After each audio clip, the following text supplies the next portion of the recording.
이번 개입에 아주 재밌는 얘기가 하나 있습니다. 달러엔 좀 사셨습니까? 아니요.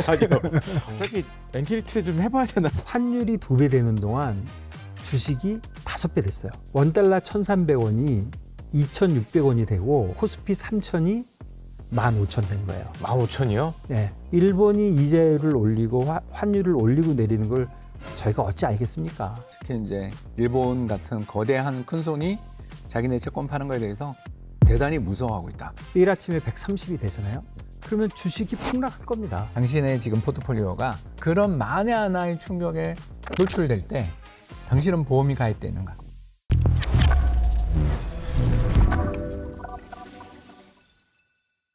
탑티어 인사이더의 시각으로 투자 얘기를 발견하는 시간, 인사이더스 리포트의 진행을 맡은 슈카 전석재입니다. 자, 요즘 주식시장만큼 뜨거운 시장이 있습니다. 바로 외환시장이죠. 자, 얼마 전에 미국과 일본이 무려 28년 만에 외환시장 공조에 나섰습니다. 자, 그리고 엔화만 움직이는 게 아니라 그 여파인지 모르겠지만 우리 원화까지 최근에 강세를 이어가고 있습니다. 자, 그래서 최근의 환율의 모습은 단순하게 환율이 아니라 글로벌 금융시장의 질서가 바뀌고 있다는 신호가 아닐까라는 궁금증을 일으키고 있습니다. 자, 그렇다면 오늘은 그 변화의 신호를 함께 읽어보도록 하겠습니다. 함께 이야기 나눌 두 분을 소개드립니다. 홍춘욱 프리즘 투자자문 대표님과 김융손TV의 김중손 대표님 나와주셨습니다. 자, 대표님 안녕하세요. 안녕하세요. 안녕하세요. 최근에 이 미국과 일본이 외환시장 공조를 했습니다. 그렇죠. 야, 우리나라 입장에서는 뭐 남의 나라 통하니까 크게 신경을 안 쓸 수도 있는데요. 문제는 엔화가 강세를 하면서 쫙 내려오니까 우리나라 원화도 엄청나게 빠른 속도로 거의 뭐 100원 이상이 한 번에 쫙 내려오면서 워낙 강세를 보였거든요. 네. 그러니까 이게 먼 나라 이야기만은 아닌 것 같고 뭐 아시아 통화 이 전반이 이거 영향을 받는 것 같은데 그럼 앞으로도 미국과 일본이 계속 이런 식으로 엔화 약세를 좀 막으려고 한다면 우리나라 원화도 이제는 약세가 좀 멈추고 방향 바꿨다고 봐야 네, 될까요? 영향이 있죠. 요번에 뭐 1,560원에서 지금 1,410원까지 내린 거는 그거가 다는 아닌 것 같고요. 그건 아주 작은 부분인 것 같고 환율이라는 게 두 나라의 관계가 아니라 나라가 여러 명 있으니까 네네. 한쪽만 갑자기 딱 빠져버리면 나머지도 자동으로 곱하기 나누기 하면 줄줄줄줄 내려오잖아요. 네. 그러니까 사실 원화도 글로벌 달러의 움직임에 따라서 가는 것인데 일본하고 우리는 경제적으로 뭐 경쟁 관계도 많고 또 옆에도 있고 하다 보니까 뭐 옌하고 원화의 환율이 한쪽으로 이렇게 많이 치우치지 못하거든요. 그러니까 달러 옌이 약세가 되면 달러 원도 약세가 되고 강세가 되면 강세가 되고 그런데 다만 그 비율에만 차이가 있는 거잖아요. 달러 옌의 움직임이 달러 원에 어떤 영향을 미치는지를 좀 생각을 해봐야 되고 그리고 보면 트럼프도 베슨트도 틈만 나면 외환 정책에서 얘기 좀 해보세요. 그러면 달러가 약세가 됐으면 좋겠어요. 이렇게 말을 해요. 입에서 말하는 거는 다 정치적이고 계산된 거지 진짜 마음속은 아니라고 일단 봐야 되는데 생각을 해보면 미국이 달러를 그렇게 약세를 진짜 바라나요? 그게 첫째 의문이에요. 네. 두 번째는 미국이 입만 열면 달러 약세라고 하는데 정책을 보면 전부 달러 강세의 정책만 피고 있어요. 예를 들면 돈을 마구 풀어대잖아요. 네네. 돈을 풀어대면 그러니까 재정 정책을 많이 이제 쓰게 되니까 그러면 채권을 많이 발행하게 되고 채권이 많이 발행되면 달러 이자율이 오르게 되고 달러 이자율이 오르면 달러가 강세가 되는 거는 뭐 지난 50년 동안 거의 같은 방향이었거든요. 그러니까 그것도 맞지가 않고 두 번째는 미국에 전부 들어와서 장사하려는 거잖아요. 삼성전자, 하이닉스 뭐 다 들어오려는데 미국에 수출을 많이 하는 나라들이 아시아에 몰려 있잖아요. 대만, 한국, 일본, 중국. 그러니까 아시아 너네들은 조금 통화를 조금 좀 내려보실까? 너무 위로 올려가지고 너무 수출이 잘 되니까. 그러니까 결국 원하는 거는 조금 아시아 통화는 조금 강세. 네. 그런데 달러는 유지를 하려면 유로는 약세. 그런 쪽에서 생각해 볼 때 과연 미국이 달러에는 일본이 해달라니까 좀 해주지만 달러 원도 그렇게 정말 강세를 시키는 게 미국의 그 국익과 부합하는지는 좀 잘 생각해 봐야 되고 미국이 환율에 관련돼서 우리한테 원하는 거는 대미 투자. 최소한 미국이 대만과 한국에 관련돼서는 사실 달러 원이나 달러 대만 달러 변한다고 미국은 별로 관계가 없거든요. 네. 달러 옌이 변하는 거는 조금 신경이 쓰이지만 그렇다면은 대만과 한국에 대해서는 결국은 어떤 얘기를 해도 속으로는 미국의 투자에 달려 있는 거니까 입에서 나온 말은 다 믿을 필요는 없는데 지금 원래 얘기해 주신 대로 달러 엔이 만일에 뭐 무슨 이유든 간에 내려가면 달러는 당연히 따라갑니다. 다만 그런 게 있어서 꼭 1대1로 가지는 않는다.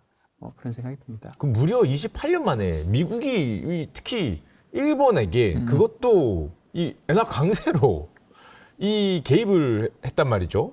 이런 적이 거의 없었다 그러는데 1998년 얘기가 언론에 좀 많이 나오고 있습니다. 네. 그때랑 뭔가가 비슷하다는 건데 이게 어떤 의미를 갖고 있는 거죠?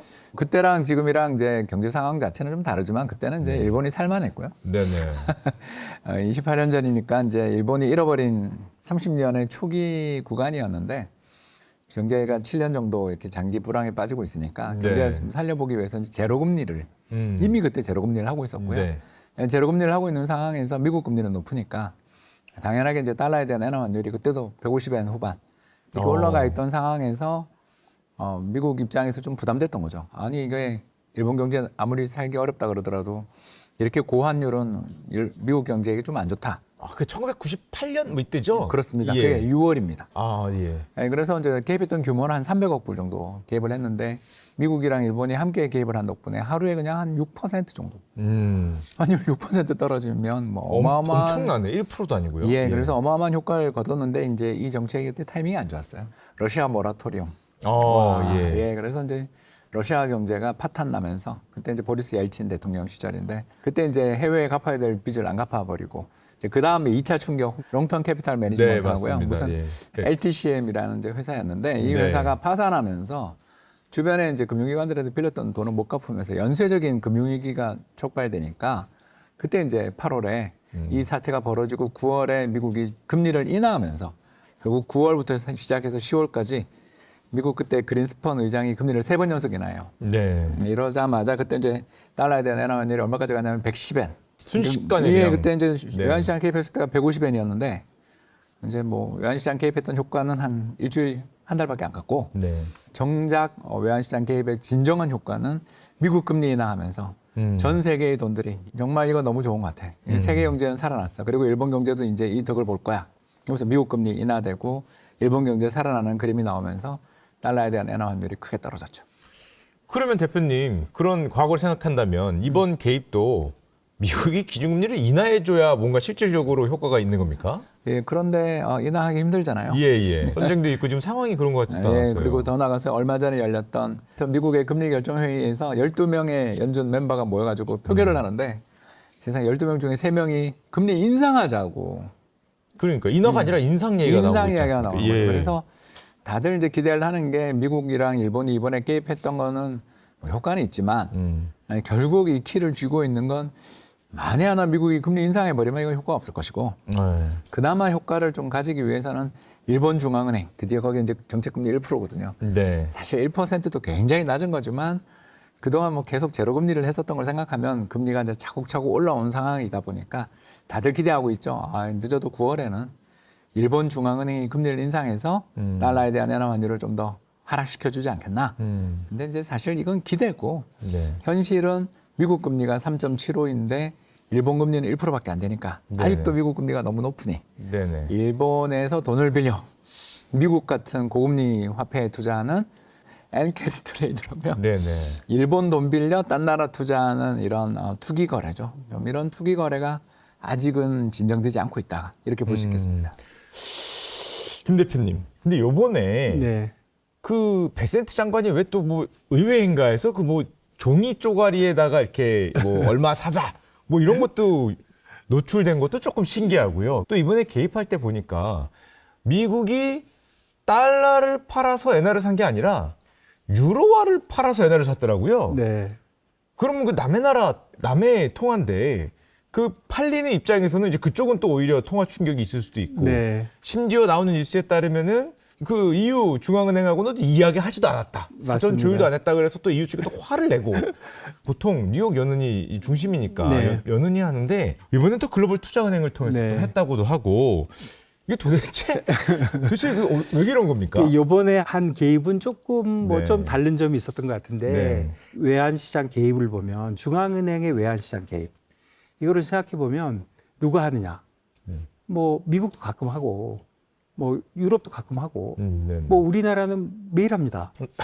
이제 신흥국들은 자기네 통화를 방어하거나 뭐 어떻게 하기 위해서 하는 경우가 많이 있고, 선진국들은 거의 안 하는 게 뭐 유로화나 뭐 이런 데 해봐야 통화들이 다 같이 돌아다니니까 별로 효과도 없고, 네. 그래서 중앙은행이 개입을 하는 게 별로 의미가 없어 많이 하지 않는데, 일본만 왜 유독 지금 28년이라고 그러지만 뭐 그동안에도 여러 번 했거든요. 네. 제가 기억나는 것만 해도 2003년, 4년에 그때는 거꾸로 달러엔이 막 80인가 그렇게 있으니까 올리려고 옛날에 했고, 앵구 얘기 있었어요. 예, 2011년도에 일본 독일본 지진 났을 때 그때도 올리는 개입을 했거든요. 네. 사실 그때 공조했어요. 그러니까 지금 얘기하는 공조가 28년이라는 거는 달러를 파는 공조가 28년이라는 거지, 공조는 그때도 했고, 그리고 2022년에도 했고 2024년에도 했고 올해 또 한 거거든요. 네. 그러면 첫 번째로 좀 생각해 볼 거는 왜 일본은 유독 일본 BOJ만 개입을 하느냐, 다른 나라들은 안 하는데. 네. 그거를 생각해 보면 일본은 금융 정책이 다른 게 별로 없어요. 금융 정책이라고 하면 생각할 수 있는 게 재정 정책, 금융 정책인데, 네. 일본은 재정 정책이 너무 어려운 게 돈을 너무 많이 빌렸어요. 이미. 뭐 JGB가 끝도 없이 빌려 있는 상태이기 때문에 더 빌리기가 굉장히 어렵고, 지금 말씀해 주신 대로 금융 정책은 이자율이 1%, 0%인데 거기다 올려봐야 뭐 어떻게 하겠습니까? 네. 그쪽에 워낙 룸이 없고, 말씀해 주신 yen 캐리 트레이드가 워낙 시장에 깔려 있어서 일본 이자율이 조금만 움직여도 영향을 받는 사람이 너무 많은 거예요. 그러니까 일본 yen 캐리 트레이드는 홍 박사님 말씀해 주셨지만 일본에서 1%짜리 자금을 빌려서 전 세계 어딘가에 투자한 거거든요. 네.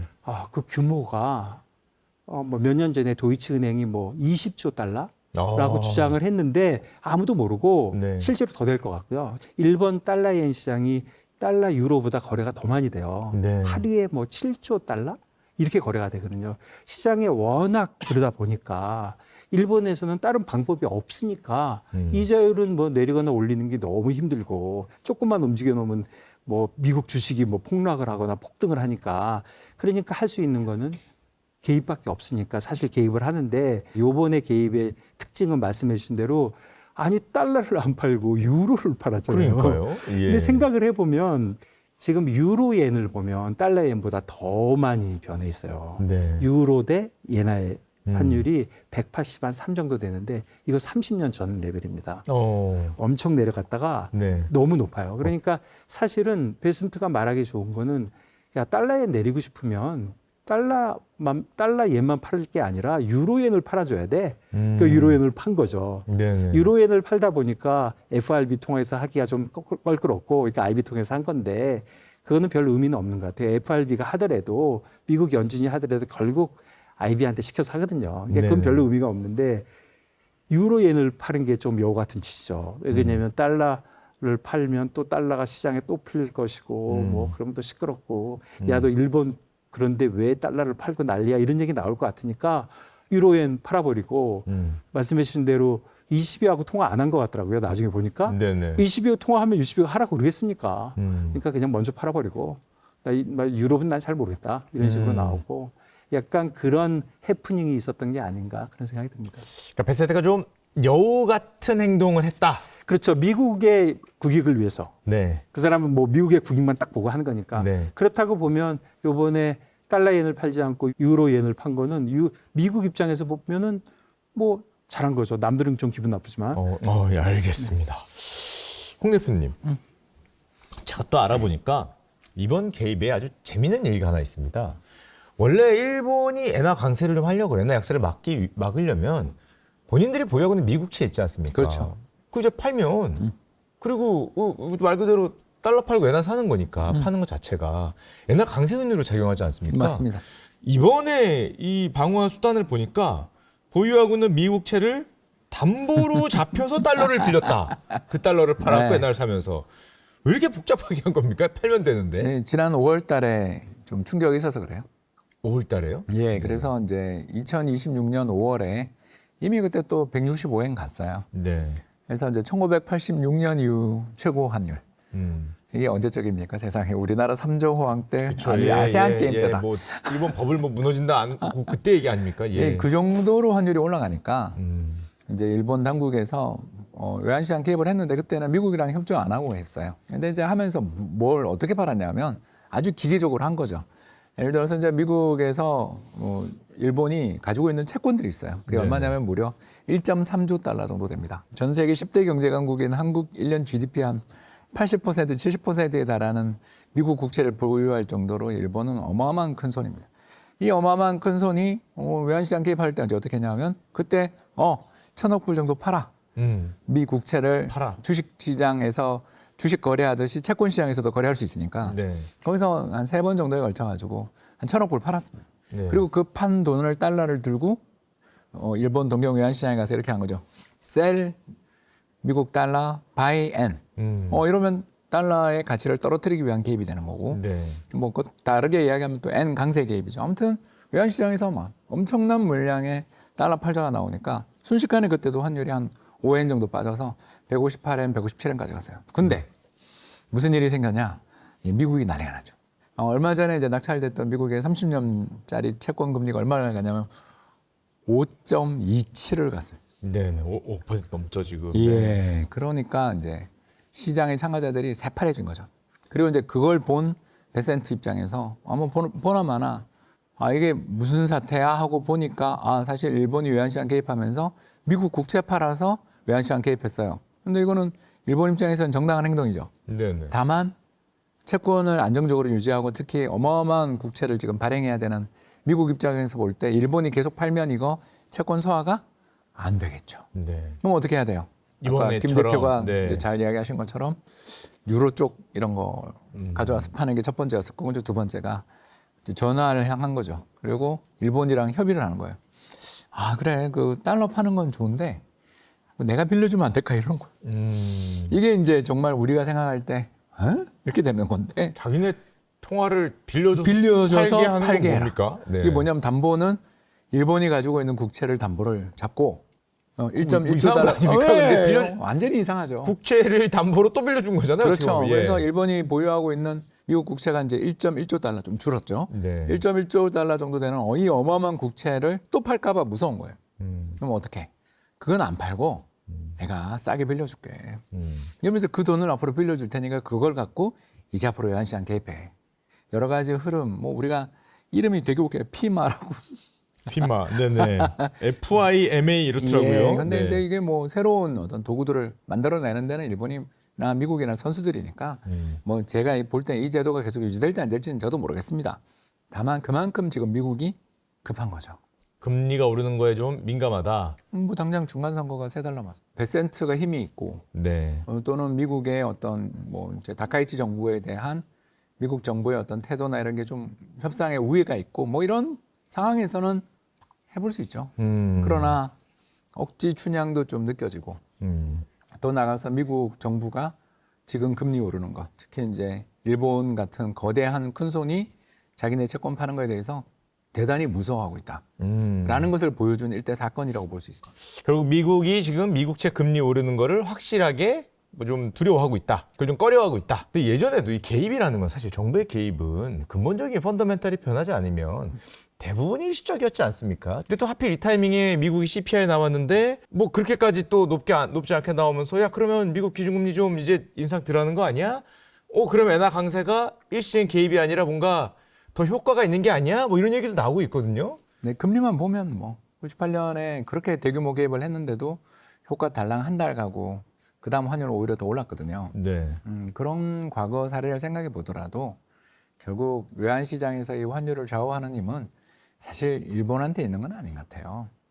모든 가격은 달러로 매겨지는 게 현실이잖아요. 네네. 결국 그러면 달러가 앞으로 어떻게 가야 되냐?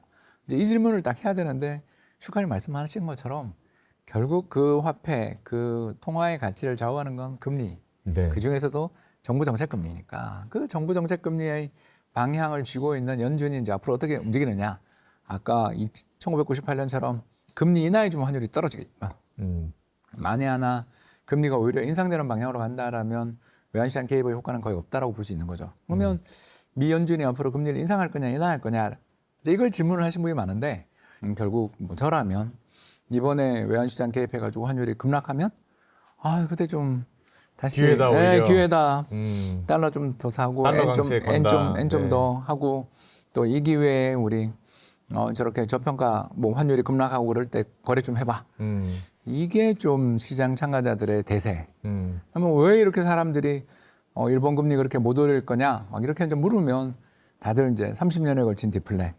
뭐 일본 우리 여행 가보면 30년 전에 제가 저 애널리스트 생활 초기에 가서 먹었던 라면 값이나 지금 라면 값이 같단 말이에요.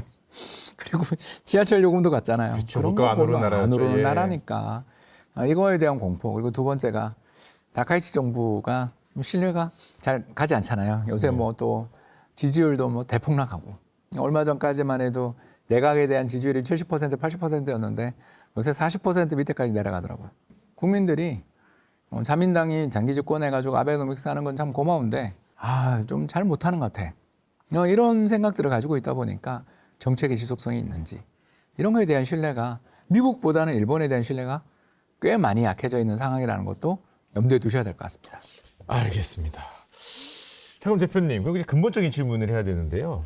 뭐 일시적인 개입으로는 엔화 약세를 막기가 어렵다는 게 시장의 뜻이라면, 그럼 일본 정부가 근본적으로 이 엔저를 막으면 되지 않습니까? 뭔가 근본적으로. 그렇죠. 뭐 그리고 요즘에 일본이 자꾸 엔저하니까 일본 국민들 못 살겠다 그러고 실질 이 구매력이 떨어지니까요. 또 수입 많이 한 나라니까 일본도 이제 물가 오른다 뭐 이런 얘기도 나오고 있지 않습니까? 그러면 다카이치 정부가 엔저를 적극적으로 막을 법도 한데.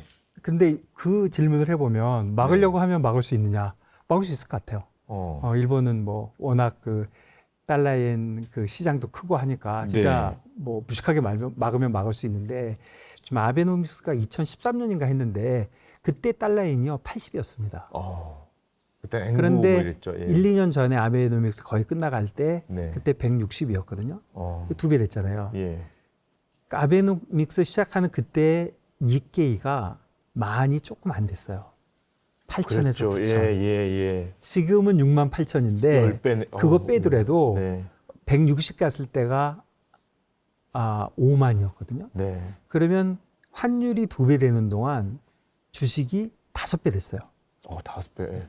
그거 확실하게 그냥 느껴보려면 원달러 1,300원이 2,600원이 되고 네. 그리고 코스피 3,000이 15,000 된 거예요. 15,000이요? 네. 그 네. 기간이 불과 12년? 생각을 해보면 일본 사람들 입장에서는 제가 한 가지 빼뜨린 거는 그럼 수출 기업이 막 좋아지면 모든 사람이 좋아지는 거 아니냐 하지만 네. 개인들은 굉장히 괴로워져요. 그쵸. 물가도 오르고. 뭐 네. 삼성전자 하이닉스가 좋아진다고 특별히 덕 보신 거 있으신가요? 주식 사셨나요? 주식으로 조금은 요즘에 또 다 환원했기 때문에. 예, 그리고 삼성전자가 좀 뭐 떡고물 좀 나눠줄 수도 있겠지만 사실은 네. 더 괴로운 거는 수입 물가가 올라가기 때문에 네네. 이제 괴로운 거죠. 그렇다고 보면 실제로는 뭐 일본이 원했다고 봐야죠. 원했다 예, 본인들이. 그 정도로 올려서 수출 기업을 도와줘서 경제를 활성화시키자. 환율이 약세가 되는 게 경제가 활성화되는 건 확실하거든요. 원하는 건 바로 그거죠. 시장에서 뭔가 불안을 해서 쉽게 못 올라가게 하는 천천히 거. 가는 효과가 있다. 그런 예. 거 정도가 충분히 이미 작용을 했기 때문에 일본이 이자율을 올리고 환율을 올리고 내리는 걸 저희가 어찌 알겠습니까? 일본의 경제 전체를 봐야 되고 지금 일본 정부를 봐야 되는데 다카이치 정부의 하는 행동이나 취향이나 이런 거를 볼 때는 그렇게 엔화 강세를 간절히 원하는 것 같지는 않다. 네. 그게 이제 전반적인 생각입니다. 알겠습니다, 대표님. 일단 BOJ는 금리를 급하게 못 올릴 거라는 건 어느 정도 저희가 알 것 같고요. 어쨌건 옛날 조금이라도 강세를 하려면은 재정 정책을 좀 덜 써야 되는데 그렇죠. 다카이치 총리는 재정 정책은 또 돈 펑펑 푸는 약간 그런 쪽이지 않습니까? 그리고 국채는 또 막 찍고 그러면 이게 뭐가 좀 앞뒤가 안 맞는 것 같기도 하고 그렇게 또 다카이치 정부가 이렇게 돈을 많이 써서 국채를 찍으면 일본 국채 금리도 올라갈 수 있지 않습니까? 그렇죠. 그러면 또 엔화는 강세로 갈 수도 있는 건가요? 뭔가 좀 복잡합니다. 미국이야 국채 많이 찍으면 금리 상승해서 달러 강세인데 네. 일본은 어떠냐 이런 이제 이 질문인 거잖아요. 예.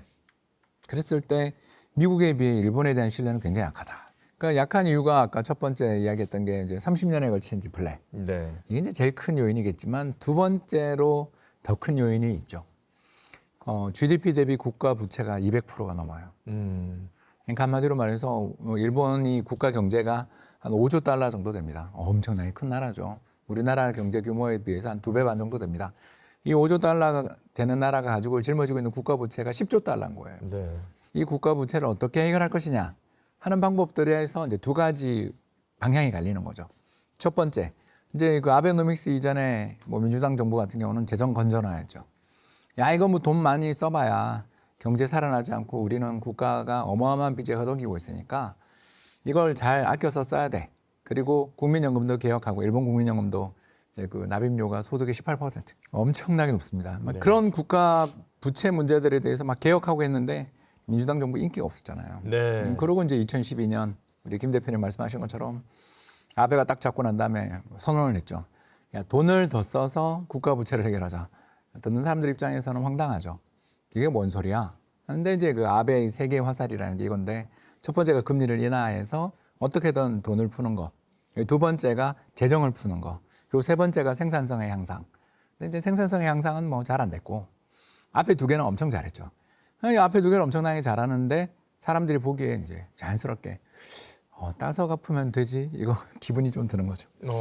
국가 부채는 말도 못하게 가지고 있는 상황에서 재정 적자를 저런 식으로 엄청나게 내면서 거기다가 금리는 또 제로로 만들어 양쪽 완화를 해서 일본 정부가 발행한 채권의 3분의 1을 일본 중앙은행이 사줘. 야, 이게 뭐냐? 이거 뭐 무슨 바나나 공화국이냐? 이러면서 이 나라에 대한 신뢰가 엄청나게 약화져 있는 상황에서 이제 그 뒤에 스가나 기시다 정부가 들어서서 자, 이제 우리 그동안 해서 아베노믹스 덕분에 환율도 달러에 대한 엔화 환율 150엔 갔고 성장률도 이제 플러스 됐으니까 이제 그만하자. 라고 했다면 다카이치 정부는 무슨 소리야? 이제 시작이야. 일본은 국가 부채가 GDP의 2배인데 그러면서도 2040년까지 GDP의 18%에 달하는 재정정책, 그것도 산업정책을 쓰겠다고 이번에 선언했거든요. 네네. 그러니까 이제 우리가 이 일본이라는 나라에서 질문하게 되는 거죠.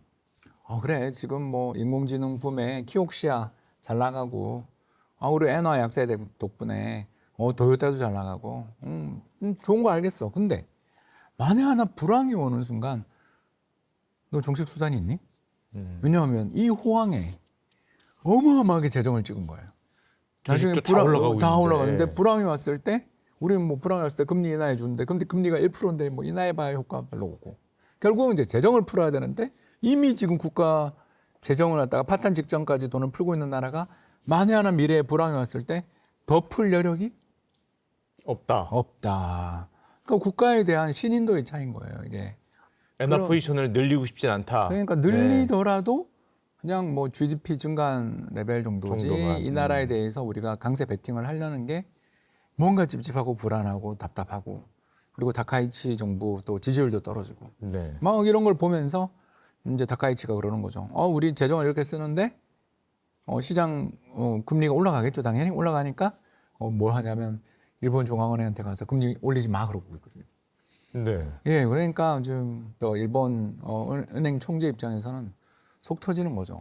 아니 이렇게 물가도 오르고 당신들이 이렇게 방만한 재정을 해서 경제 전체에 불안감을 조성하니까 나라도 금리를 올려서 밸런스를 잡고 더 나아가서 금리를 좀 많이 올려놔야 나중에 불황이 왔을 때 우리가 금리 인하의 효과도 있지 않겠어? 이거 보험성 금리 인상이야. 이러고 싶은데 우리나라나 미국과 달리 일본 중앙은행이 독립성 그렇게 강하지 않거든요. 그 대표님은 엔화 약세도 약세지만 일본 국채도 금리가 좀 오를 수 있다라고 보시는 것 그렇죠. 같네요. 저렇게 재정을 아까 말씀드린 것처럼 2040년까지 뭐 얼마 남지도 않았는데 거기다 그 산업 정책만 GDP 18%를 쓰거든요. 네. 그리고 이번에 또 그 식료품에 대한 소비세도 깎아주고 아니 그 재정 적자가 저렇게 큰 나라가 감세를 해요. 그러니까 막 갈 때까지 가는 거죠. 이런 정책을 보고 있으면 야, 저 일본 국채를 사는 건 너무 무서운 거죠. 일본 국채의 신뢰가 떨어지면서 네. 수요가 줄어들 테니까 일본 국채 금리가 올라갈 위험성이 있다. 거기다가 일본 중앙은행이 네. 전체 일본 발행돼 있는 장기 국채의 거의 한 30% 이상을 갖고 있거든요. 네. 저거 언젠가는 팔 거 아니에요. 네. 중앙은행 입장에서 한도 끝도 없이 저 채권을 들고 있을 수 없고 더군다나 옛날에 0.1, 0.2일 때 채권을 샀는데 지금 3%거든요. 네. 여러분 생각해 보세요. 5년 전에 0.2%짜리 이자 준다고 발행했던 채권이 이제 25년 만기 채권이 됐겠죠. 네네. 30년짜리는. 네. 근데 지금 이번에 새로 발행되는 건 3%야. 그러면 옛날에 5년 전에 발행돼서 이제 만기 25년 남은 채권은 가격이 얼마가 떨어져야 살까요? 뭐 20, 30% 떨어져서는 안 살 거 아니에요. 근데 그 네네. 모든 손실을 일본 중앙은행이 안고 있거든요. 네. 그러니 일본 중앙은행 입장에서 야, 이게 이대로 가는 게 말이 되냐. 정상화를 좀 하자 하면서 금리를 인상하는데 그 금리 인상이 이렇게 힘든 거죠. 아, 알겠습니다. 그 대표님, 뭐 저희는 일단 투자 관련해서 봐야 되니까 네. 투자인의 시각으로 보면은 우리가 일본에 대해서 또 두려워하는 거는 그 소위 엔캐리 트레이드 있지 않습니까? 네. 이게 뭐 규모가 어마어마하다고 알려져 있으니까 네. 이게 만약에 이번에 개입한 것처럼 엔화가 만약 강세로 가거나 일본 국채 금리가 올라서 엔화를 대출하는 금리가 올라버리면 지금이야 엔화가 금리가 1%, 미국이 뭐 4% 그러면 3% 먹자고 엔화 빌려서 달러를 사겠는데 일본의 금리가 오르면 뭐 3%, 뭐 4% 얼마 차이 없으면 야 그렇게 안 할 필요가 없다. 그러면은 이 엔캐리 트레이드가 감겨버리면서 달러 자산 사고 있던 게 이제 매도로 나오니까 그렇게 되면은 우리가 갖고 있는 이제 주식시장 같은데 좀 혼란이 오지 않을까 이런 걱정들을 좀 많이 하거든요. 오늘 질문 중에 제일 쉬운 것 같아요. 왜 그러냐면 예. 다른 거는 뭐 예측이 들어가는 거지만 이거는 네. 그냥 팩트로 네, 예를 들어서 뭐 이유가 뭐가 됐든 달러 엔이 지금 160인데 네, 내일 아침에 130이 되잖아요. 네. 그러면 주식이 폭락할 겁니다. 어... 그 이유는 지금 말씀해 주신 그대로 옌 캐리 트레이드에 대해서 제가 잠깐 설명을 드리면 예, 이해를 예, 잠깐 예, 예. 돕기 위해서 기본적으로 일본 엔화를 빌려서 뭔가를 자산을 산 거예요. 네네. 그런데 그러면 결국 옌 캐리 트레이드의 결말은 만기 때 갔을 때 딴 건 다 없는 일이고 다 확정돼 있으니까 투자도 확정돼 있고 빌린 것도 확정돼 있다고 하면 그러면 환율이죠. 네. 예나 환율이 높으면 부채를 갖고 있는 거잖아요. 갚아야 네. 되니까 네. 망하는 거죠. 네. 예나가 약해지면 원래 버는 거에다가 추가로 또 버는 거죠. 네네네. 가만히 있기만 하면 이자일체를 버는 거고. 네. 그러니까 그 유혹에서 못 벗어나는 것인데 그러면 나는 예나를 150일 때 옌캐리 트레이드를 했어요. 이자율 차이가 4%였어요. 네. 그러면 1년 지나서 예나가 4%만 강세가 되면 본전이에요. 네. 거기까지는 참을만 한데 네. 예나가 일주일 만에 30%가 빠져요. 그러면 스탑로스를 하겠죠. 네. 견딜 수가 없으니까. 네. 그러면 예나 빌렸던 거를 청산을 하게 되면 그 다음이 문제인 거죠. 갖고 있던 자산을 팔아야 될 거 아닙니까? 네네네. 그래서 겁을 내는 거기 때문에 일본 예나가 급격하게 내려가면 예나 청산이 빠르게 일어나고 세상의 모든 자산값이 다 빠질 거예요.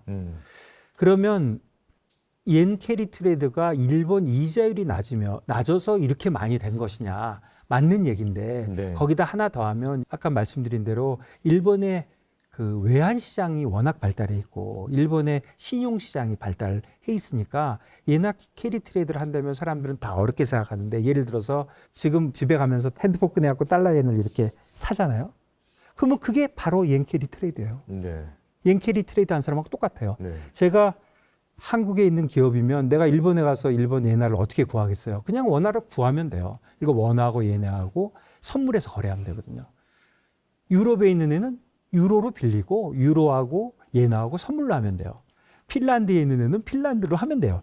이러다 보니까 깔려있는 예나가 얼마인지를 모르는 거거든요. 그러다 보니까 예나가 급격하게 빠지면 일본이 문제가 아니라 당장 미국에서도 야야야 좀 어떻게 해. 좀 그렇게 급격하게 빠져가지고 예나 안 빌리는 건 좋은데 자산이 다 박살이 나니까 좀 진정을 시켜줘 하는 게 지난 계속해서 있었던 일이고 그 아까 홍 대표님도 아까 이게 말씀해 주셨지만 저렇게 돈을 막 쓰고 있으면은 저 이자 부담 때문에 국채 수요가 줄어들면서 언젠가는 문제가 될 거다라고 생각하는 사람도 있는 근데 것 그 같거든요. 문제가 되면 지금 문제가 된다는 게 올라간다는 거잖아요. 달러 엔이. 그러네요. 내려가는 결론적으로 거가. 보면 더 좋죠. 더 좋은 올라가면 건가요? 대박 나는 거죠. 아, 그럼 엔화 통화한다. 빌렸는데 그 오. 빌린 돈이 똥값이 되면 나중에 네. 똥 주면 되잖아요. 그러네요. 그러니까 더 좋은 거거든요. 그러니까 그거는 문제가 안 돼요. 일본이 내리는 게 문제죠. 그러니까 일본이 죽이 되든 밥이 되든 네. 내가 투자 가라면 내가 유럽에 있는 투자가나 원화 투자 가면 나 일본은 모르겠고 야 너네들 딴 거 다 좋은데 달러에 내리지는 마. 그건 나 진짜 싫어. 그거 나만 그럴까요? 미국도 그렇게 얘기하겠죠. 야 니네들 잘 모르겠는데 달러에 함부로 팍팍 내리고 그러려면 나하고 상의해. 그리고 요번 너무 높아서 너무 힘든데요. 그러면 야 그러면 좀 팔아줄게. 조금만 해줄게. 하고 실제로 10엔이 빠졌으니까 7%가 빠지니까 무지 막지하게 빠진 거예요. 네. 하루 만에. 네. 연율로 곱하면 뭐 어떻게 되겠어요. 그렇지만 사람들은 다 알죠. 에이 내일 되면 다시 올라가겠지 뭐. 그러니까 이런 식으로 좀 돌아가기 때문에 아까 처음에 주신 질문 달러엔이 급격하게 내려가면 나스닥과 코스닥이 기술주가 빠질 것이냐. 그건 너무 쉬워요. 빠집니다. 네. 그럼 전 세계 사람들이 사실 엔화 약세에 속으로는 좀 이렇게 다 좋아하는 거죠? 좋아하고 있겠네요. 네, 대부분 좋아하고 아, 있죠. 대부분 좋아하고 있습니까? 한 사람들은 달러엔 좀 사줬습니까? 아니요. 갑자기 엔캐리 트레이드 좀 해봐야 되나는 생각이 살짝 듭니다. 근데 그 엔화가 약해지면서 엔화가 강세로 오면서 우리나라 원화도 강해졌잖아요. 그때 이런 얘기 나왔거든요. 엔화가 강세인 것도 있고 1번. 그다음에 마침 그때 SK 하이닉스가 ADR 상장하면서 예. 그 돈이 한 40조 되지 않았습니까? 네. 그 돈이 들어와서 강해진다는 그런 얘기도 있었고요. 근데 그 ADR 상장 돈 들어온다고 150원이 갑자기 또 강해지다 그래서 보니까 오늘 뭐 달러엔 얘기하는 시간이지만 제가 잠깐만 원달러 말씀을 드려보면 예. 원달러는 달러엔 움직인 거에 당연히 따라 움직이고요. 원달러 움직이는 첫 번째 요인은 너무 쉽습니다. 글로벌 달러 따라 움직여요. 그건 맞는 거고 또 옌 원에 따라 움직여요. 옌 원이 900 이하로는 역사적으로 몇 년 없었어요. 대부분 그 위에 있었고 또 최근에 보면 940 정도 근처에 있었고 지금은 뭐 890 정도 되니까 조금 원화가 좀 강하다 이렇게 느끼는 거고 그게 첫 번째고 두 번째로 가면은 이제 완전히 한국의 이슈인데요. 네네. 한국의 이슈를 생각해 보면 한 1년 전쯤에 한 네. 1,350원쯤 갔을 때 네. 아, 원달러 다 1,290원 간다고 얘기를 했었죠. 왜 그러냐면 수출이 잘 되고 삼성전자가 살아나고 우리나라 주식이 돌아왔으면서 이럴 때. 그런데 실제로는 안 내려갔어요. 네.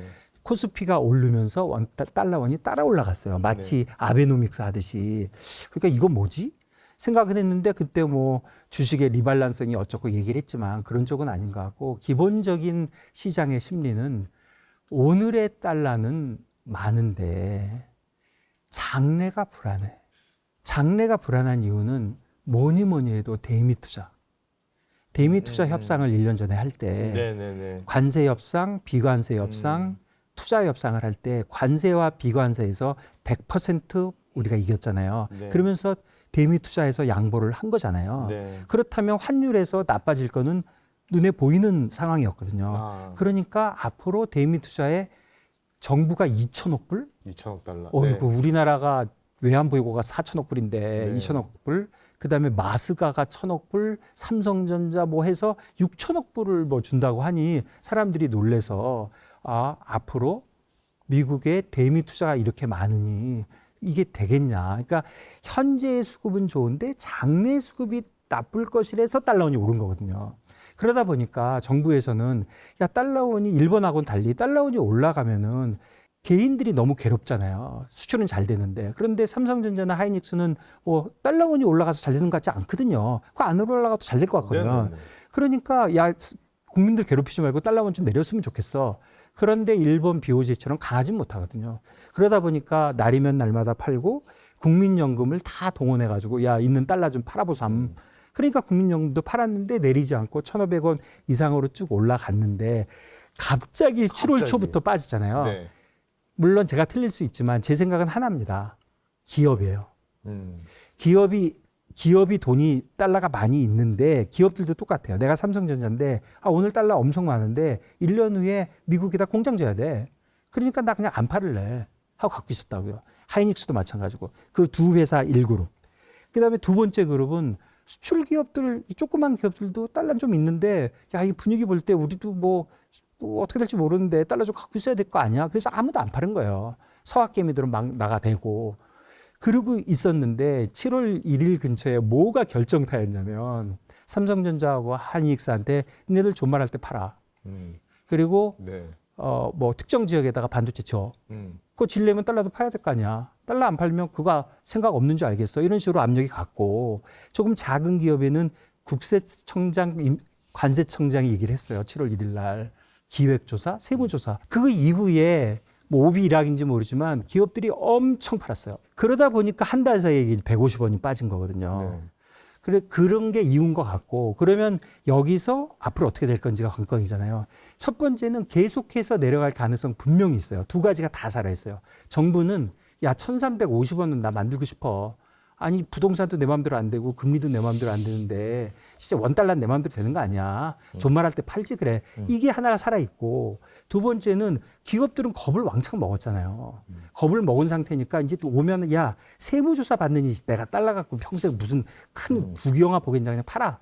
이러면 기업은 계속적으로 팔 거예요. 그러니까 1년 전하고의 차이는 1년 전은 현재는 좋지만 미래가 걱정됐는데 이제는 현재 좋은 걸 다 판단 말이에요. 네. 그러니까 달러원이 내려와서 1,250원으로 갈 가능성이 있고요. 네네. 세상이라는 게 항상 반반이잖아요. 오르고 내려가 반반이니까 오르는 쪽에 논리는 첫 번째 DM이 투자 시작도 안 했어요. 네. 그러니까 금년부터 200억 불씩 앞으로 10년 동안 줘야 돼요. 정부는. 두 번째 기업들 팔 거 다 팔았어요. 야, 너네들 미국에다 공장 지려면 달러 또 사야 되겠네. 그런 걱정. 세 번째 뭐 주식이 코스피가 왔다리 갔다리 하니까 특히 변동성이 커지니까 야, 진짜 안 되겠다. 미국 가자. 서학개미들 다시 또 굉장히 커질 것이고. 그러니까 여기서 제가 어떻게 될지는 모르겠지만 올라가는 쪽도 조심해야 된다. 이게 제가 제일 알고 싶은 거는 와, 삼성전자 갖고 있는 달러 다 팔았나? 하이닉스 265억 불 그거 다 팔았나? 알고 싶어 죽겠죠. 그것만 알면 달러는 내일 어떻게 될지 알죠. 모르죠. 절대 안 가르쳐 주니까. 네. 모르는데 제 생각에는 꽤 팔았을 것이다. 안 팔고는 이렇게 내려오지 못한다. 그리고 개입인지 기업이 파는지 네가 어떻게 아냐? 알아요. 왜 몰라요? 기업이 파는 거와 한국은행이 파는 거의 차이는 기업은 달러를 팔 때 어떻게 팔고 싶어요? 비싸게 팔고 싶죠. 네. 한국은행은 싸게 팔고 싶어요. 그래야 내려가니까. 바보가 아니면 시장 보고 있으면 압니다. 최근에는 개입보다는 기업들이 엄청 팔았거든요. 그런데 그렇게 팔 달러가 계속적으로 있느냐? 그거는 사실 의심이 가죠. 그래서 제가 오를지 내릴지는 모르겠지만 기업들이 달러 자산이 바닥이 난다면 위쪽으로도 생각해 봐야 된다. 우리나라 원화도 일본처럼 금융시장이 자본화가 되고 고도화가 되고 선진국화로 될 때 대부분 개발도상국, 우리나라 개발도상국으로 얘기하면 좀 미안하긴 하지만 환율이 강세가 되는 경우는 굉장히 드물어요. 네네. 그러니까 그런 면에서 볼 때 지금 많이 내려왔다고 해서 환율은 안정됐다고 보기에는 쉽지 않다. 저는 그런 생각이 듭니다. 오히려 기업들이 갖고 있는 달러가 급하게 소화되면서 내려온 걸 수도 있으니까 나중에는 또 달러가 떨어지면은 오르는 쪽으로 갈 수도 있다. 알겠습니다. 환율이라는 게 사실 제가 트레이딩 해왔던 모든 상품 중에서 예측이 가장 어려운 것 같더라고요. 이건 맞출 수 있는 영역이 아닌 것 같긴 한데 어쨌건 투자자들이 환율을 활용을 해서 뭔가 거래하고 싶은 분들이 좀 많을 것 같은데 아니면 투자의 기본 아이디어를 좀 얻고 싶은 분들이 있을 것 같은데 최근에 환율 좀 어떻게 우리가 투자 아이디어로 삼아야 될까요? 그 엔캐리 트레이드를 활용한 거래를 잘 고민해 보자라는 거죠. 그러니까 우리 아까 김 대표님이 사실 우리 다 엔캐리 트레이드 하는 거예요라고 말씀하셨지만 네. 이게 이제 암묵적으로 하는 거고 베팅을 우리는 N은 앞으로 약세로 갈 거고 저금리의 엔화 자산을 빌려서 브라질 국채라든가 인도네시아 국채라든가 또 좀 간이 작은 사람 미국 국채를 사는 이런 식의 거래를 하는 게 엔캐리 트레이드잖아요. 네. 근데 이제 만에 하나 갑자기 N이 130의 밑으로 내려가는 경우에 전 세계 금융시장이 흔들릴 거라는 이야기를 오늘 들었죠. 네네. 근데 요거를 반대로 뒤집으면 뭐냐 하면 전 세계 금융시장이 엔캐리 트레이드 때문에 흔들리는 게 아니라 네. 다른 요인, 테러, 네. 전염병, 네. 전쟁, 그리고 뭐 잘 모르지만 금융기관의 파산 같은 어마어마한 일로 인해서 고수익 자산이라고 생각돼서 엔화를 빌려서 갔던 자산들이 거기가 폭삭 망하는 날이 올 수도 있는 거죠. 네네. 자, 그때 어떤 자산을 가지고 있어야 돈을 벌 것 같아요? N입니다. 왜? N을 빌려서 그 거기서 이때- 고수익 날서 쫄딱 망하거든요. 네. 그래서 쫄딱 망하니까 죄송해요 하고서 N을 갚으러 오겠죠. 네. 그러면 어떻게 돼요? 달러를 팔고 N을 사는 거래를 하겠죠. 네. 그러면 환율이 저희가 우리 아까 잠깐 무서운 이야기 했는데 N이 그렇게 안 떨어지다가 한 번 떨어질 때는 저는 30엔, 40엔 떨어질 거라고 보거든요. 네. 왜냐하면 청산되니까. 예. 그러니 투자자의 관점에서 제가 오늘 하나 말씀드리고 싶은 게 우리 원화 자산, 한국 원을 갖고 계시는 분들은 참 투자를 함에 있어서 호황일 때 너무너무 좋은 자산이에요. 잘 올라. 가격이 엄청 좋아. 예. 그러나 한 번 시장이 붕괴되거나 잘못 꼬이는 시기에 우리나라 주식시장은 너무나 고통스러운 자산이라는 걸 우리 다 알고 있죠. 네. 그러니 한국 원화처럼 굉장히 변동성도 크고 위험한 자산을 들고 있는 분의 입장에서는 N이 늘 비슷한 비율로만 움직일 거라는 거에 대해서 우리는 다 신뢰를 가지고 있는데 그 신뢰가 한번 깨질 때는 N을 들고 있는 사람이 시장의 승자가 되거든요. 네. 그렇기 때문에 제가 저 연금 출신인데 저희들을 비롯한 수많은 투자자들이 매일 밤마다 걱정하는 게 있어요. 내가 가지고 있는 이 포지션이 만에 하나 청산될 때 나는 혹시 보험을 가입하고 있는가? N화 자산에 대한 투자를 저는 보험의 차원에서 좀 하는 사람이에요. 이게 청산될 때를 대비해서 N을 좀 보유하는 거에 대해서 상당히 저는 매력을 느끼고 네. 그런 통화 분산의 아이디어들을 오늘 이 엔캐리 이야기에서 좀 수용을 위기가 왔을 때 이제 언와인딩의 대상이 되니까 강해질 수 있다. 그리고 당신은 대비돼 있는가? 당신의 지금 포트폴리오가 그런 만에 하나의 충격에 노출될 때 당신은 보험이 가입돼 있는가? 말 그대로 보험이네요. 그렇죠. 그 엔화가 조금씩 약세되면 보험료 계속 내야 되는 거 아닙니까? 그렇죠. 이게 보험료의 특성이죠. 그게 보험료입니까? 보험료의 특성이죠. 네. 아니 돈을 안 내는 보험이 어디 있어요? 조금은 낼 생각하고. 그렇죠. 예. 금리도 조금 덜 주긴 하지만. 마음에 안 들죠. 네, 마음에 안 듭니다. 네. 그러나 우리 포트폴리오를 가지고 있는 사람 입장에서는 한번 보험 차원에서 글로벌 통화 분산에 대해서 한번 고민해 보시면 말 좋을 것 그대로 같습니다. 자산 배분의 관점에서 보는 그렇죠. 거네요. 지금 말씀하신 대로 투자를 다양화한다는 측면에서 주식 트레이딩하고 주식 트레이딩만 할 게 아니라 저는 커머디티 트레이딩도 하고 뭐 금이나 뭐 오일 이런 것도 하고 그리고 채권도 하고 외환도 하고 이렇게 다양하게 투자해야 된다는 면이 있고 또 점점 글로벌화 돼가는데 한국 원화 자산만 자기 자산으로 다 갖고 있는 것도 문제고 네네. 그래서 그런 다양한 측면을 좀 봐야 되고 또 환율에 직접 거래를 하지 않더라도 환율에 좀 관심을 가져서 환율이 오르고 내리고를 신경 안 쓰더라도 환율이 지난 한 달 동안 왜 150원이 내렸어? 그러면 나름대로 이런 이유 때문에 내렸구나 하는 생각이 좀 있어야 이게 주식과 채권과 뭐 금과 이런 거에 어떤 영향을 미쳤겠네 이런 게 좀 정리가 되니까 환율이 움직이면 환율은 제일 어려운 거니까 난 모르겠어 하지 말고 좀 관심을 갖는 것도 좋다 저는 그렇게 생각하고 있습니다. 기본적인 관심을 갖고 네. 다른 거에 대한 투자의 발판으로 삼자. 네. 그 말씀이시죠? 네. 알겠습니다. 자, 최근에 환율의 움직임이 심상치 않습니다. 예, 아래던 위던 어떻게 이렇게 움직이는 폭이 큰지 정말 환율도 주식시장만큼 변동성이 큰 시기를 지나고 있는데요. 자, 오늘 저희가 말씀드린 내용처럼 환율은 단순한 가격이 아니라 이 시장의 신뢰 또 시장의 많은 것을 보여주는 어떤 지표가 아닐까 생각합니다. 자, 이제는 그 지표를 이해하는 새로운 기준이 아마 투자에는 더욱더 필요해질 것 같습니다. 인사이트 리포트 파트 1은 여기까지입니다. 오늘 영상이 도움이 되었다면 구독과 좋아요 부탁드립니다. 함께해 주신 김중선 대표님과 홍춘욱 대표님께 다시 한번 인사드리겠습니다. 대표님 감사합니다. 대표님 감사합니다.